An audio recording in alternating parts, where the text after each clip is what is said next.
I was the kind of gang boss that made people tremble just hearing my name. But in my little sister's eyes, I was the best big brother in the world. So for her, I decided to go straight, disbanded the crew and got a regular job. Until one day, I got a call that something had happened to my sister. By the time I rushed to the hospital, she was already lying cold in the morgue, stabbed over 100 times, and her body had been found dumped in a trash can. I stood there staring at her lifeless body, eyes turning red, and slammed my fist into the wall. Didn't even feel the bones crack. I turned and walked straight out of that hospital. My parents were screaming behind me, tearing themselves apart. I didn't look back once. In that moment, only one thing was left in my mind: revenge. Every single person responsible was gonna pay in blood. I headed straight to my sister's best friend Su Xiao's building, shot her a text, and waited. A few minutes later, a girl came rushing down, jacket thrown over her shoulders. You already know, don't you? Su Xiao gave a slow nod and took a deep breath, like she'd already read something in my cold stare. I haven't been at school these past few days. My parents got me excused. This had nothing to do with me. I know. I took a slow drag. The burn of the cigarette couldn't touch the hatred underneath. The four who did this to my sister, write down their names. Lu Chen, bro. What's done is done. Nobody wanted this. Don't do anything stupid. Su Xiao's voice was shaking. Her eyes were all over the place. Right. The names. Down. My voice dropped hard. No room for argument. She flinched, eyes going wide with panic, and scrambled for a pen and paper. Her hands were trembling as she handed it over. One glance was all I needed. Those four names were burned into my bones. Zhang Kai, Wang Yuehong, Gao Xue, Feng Yu. Their faces that night, what they did to my sister, played on a loop in my head. I took a slow breath, forced the rage back down, and asked, "Do you know the full story?" Su Xiao slowly dropped her head, stayed quiet for a long time, and finally forced the words out. Zhang Kai and his crew had been messing with Lu Nian for a long time. They were always stealing her lunch money. She'd go hungry all the time. I heard they even forced her to come over, cook for them, clean up after them. And then, Zhang Kai even did that to her. That hit me like a match to gasoline. I crushed the cigarette pack in my fist, tobacco scattering everywhere, but I forced it back down, kept my voice cold. Keep going. Su Xiao nodded, voice barely above a whisper. A few days ago, Lu Nian didn't bring the money, so they threw her down and beat her.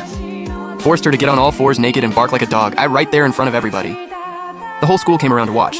In that moment, every last bit of restraint I had snapped. My sister, the one I'd never let anyone lay a finger on, had been humiliated like that at school. Why didn't you go to the dean?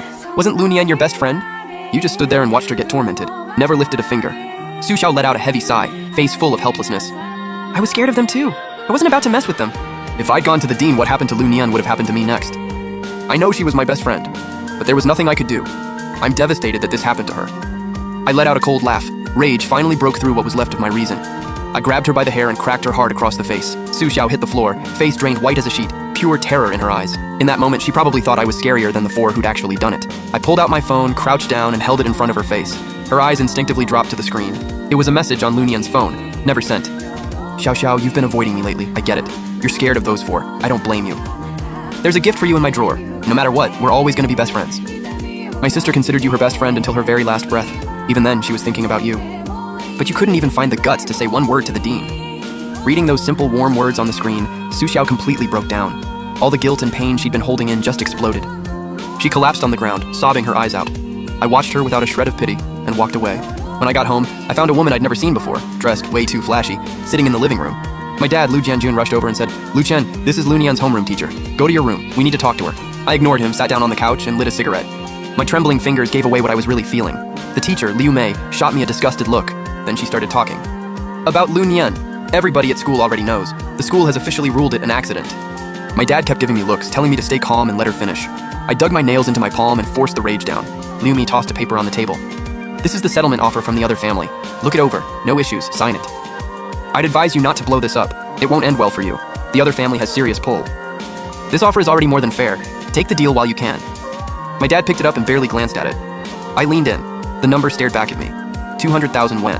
I started laughing so hard my whole body shook. My sister, who I treasured more than anything, to them she was worth 200K. Liu Mei put on her fake sympathetic voice. "I know you're hurting, but what's done is done. Making a scene won't change anything. And those four kids, they've got serious connections. You've got 1 week to decide. Cases like this happen all the time. Most people walk away with nothing. Be grateful." My mom, Liu Guilan, clutched that settlement paper as tears streamed down her face. She was a simple, plain-spoken woman who never had a way with words. She was too heartbroken to say a word. My dad sat in silence beside her. He knew that making a scene would only hurt this family more. Seeing none of us respond, Liu Mei turned back to my dad with that lecturing tone. "Jianjun, you're a smart man. You know who you're dealing with. This 200K is the best settlement I could get for you. Take it and move on. When you go to the mediation room, just agree to the settlement. That's what's best for everyone." I spoke up slowly, voice completely flat. "She's dead, let them settle it in hell." The second I said it, I snatched the settlement paper, crumpled it into a ball, and hurled it straight at Liu Mei's face.